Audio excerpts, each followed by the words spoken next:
Uhali gani mtazamaji wa Manyuzi TV, ni kukaribisha tena kuendelea kupata dondoo za kimichezo kutokea hapa.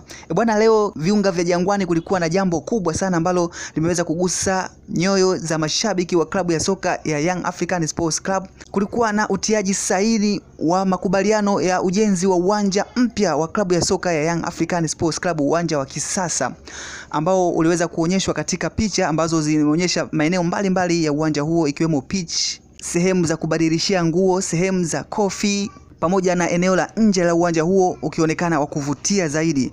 Moja kati ya vitu ambavyo vimeongelewa zaidi sehemu mbalimbali, ikiwemo katika vyombo vya radio pamoja na television na katika vyombo vya habari vya mitandaoni, ni pamoja na umiliki wa uwanja huo ambao ni 50% kwa 50. 50% ni za klabu ya soka ya Young African Sports Club na 50% ni ya mzabuni ambaye ni kampuni ya GSM. Akifafanua katika hafla hiyo, Engineer Hersi Said, rais wa klabu ya soka ya Young African Sports Club, ameongea haya. Mchango ni nini? Imekuja swali la juma. Mchango wa Yanga ni nini na mchango wa mwekezaji ni nini? Mchango wa Yanga kwenye hii kampuni mpya itakayomiliki uwanja ni kuleta ardhi yake ambayo tunaimiliki kwa sasa hivi kama Young Africans. Kwa hiyo ndio mchango wetu kwa ndani. Na mwekezaji analeta nini? Mwekezaji ataleta fedha za kujenga uwanja. Tunapokutana na mwenye ardhi na mleta fedha, hapo ndio tunaiona kampuni.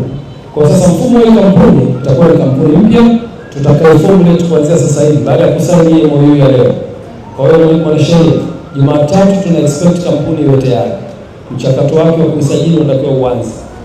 Na kampuni hiyo itakuwa na 50% za Yanga na 50% za GSM. Kampuni hiyo itakuwa na bodi. Kwa hiyo kwenye bodi pale kutakuwa kuna wakilishi kutoka Yanga, kutakuwa kuna wakilishi kutoka GSM.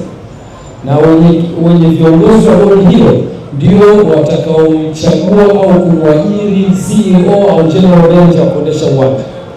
Kwa hiyo operation za uwanja zitakuwa chini ya bodi. Na bodi hiyo ikimwajiri CEO au general manager au meneja wa uwanja na timu yake nzima watafanya majukumu ya kuendesha shughuli za uwanja. Ujenzi huo wa uwanja wa klabu ya soka ya Young African Sports Club wa kisasa unatarajiwa kuchukua miezi takriban 18 mpaka 24 ili kukamilika, na taratibu za ujenzi zinatarajiwa kuanza hapo kesho baada tu ya utiaji saini hii leo. Kwa upande wa Young African Sports Club ikiwakilishwa na Engineer Hersi Said pamoja na kampuni ya GSM ikiwakilishwa na mkurugenzi mkuu wa kampuni hiyo Harib Said Muhammad.